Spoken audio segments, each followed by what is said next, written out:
A analista Edilene Lopes chega agora para falar com a gente sobre o Banco Master. Edilene, ontem, durante o julgamento que derrubou a decisão do ministro André Mendonça, ele tinha pedido a prorrogação da CPMI ou autorizado a prorrogação da CPMI do INSS, mas a decisão dele foi derrubada e vários ministros argumentaram sobre o direito das minorias de instalar comissões parlamentares de inquérito para fiscalizar o governo. Eles falavam isso, expuseram isso às claras, o direito da minoria de investigar governos.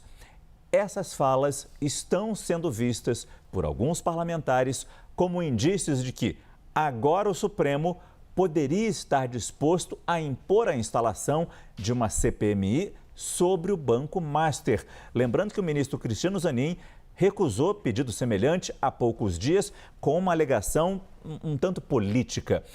Tem gente em Brasília que não concorda com essa visão. Que análise você nos traz sobre isso?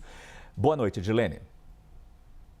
Boa noite, Márcio. Boa noite a toda a nossa audiência. Um prazer estar no Prime. Pois é, essa votação ou essa decisão do Pleno do Supremo Tribunal Federal de não apoiar a prorrogação da CPMI do INSS acabou dividindo opiniões. Na avaliação de alguns parlamentares, o sinal do Supremo Tribunal Federal é de que é possível que o STF autorize a instalação de uma CPI ou de uma CPMI, diferente do que aconteceu com a prorrogação. Por quê? Conforme você bem disse, a argumentação dos ministros do Supremo Tribunal Federal é de que há precedentes para uma decisão que apoia a instalação de uma CPI ou de uma CPMI, porque isso já aconteceu no Brasil com a CPI da Covid, mas a prorrogação de uma CPMI seria uma espécie de intervenção no trabalho do Congresso Nacional, uma espécie de invasão de competências do que o Supremo Tribunal Federal tem sido bastante acusado nos últimos anos. Então, parlamentares como o senador Alessandro Vieira, do MDB de Sergipe,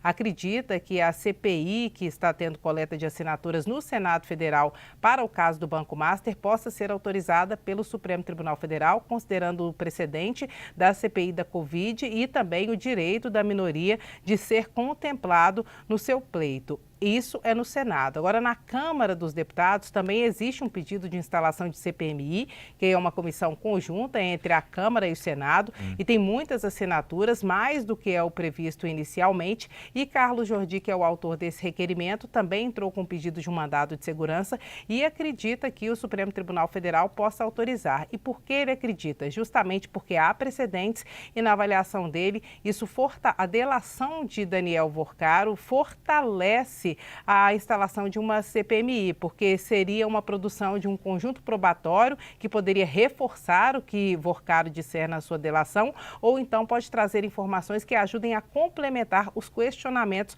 para a delação de Vorcaro. Então, essa é a argumentação de quem acredita que o Supremo Tribunal Federal possa decidir pela instalação de uma CPI ou de uma CPMI.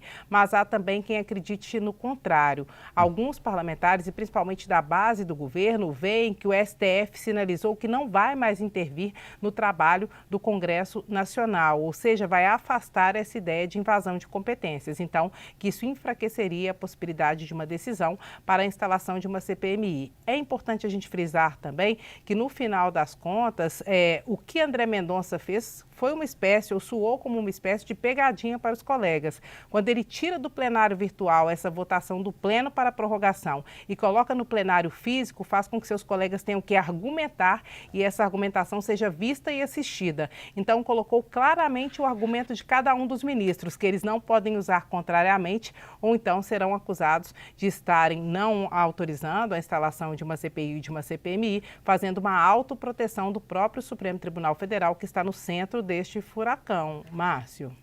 Muito obrigado, Edilene Lopes.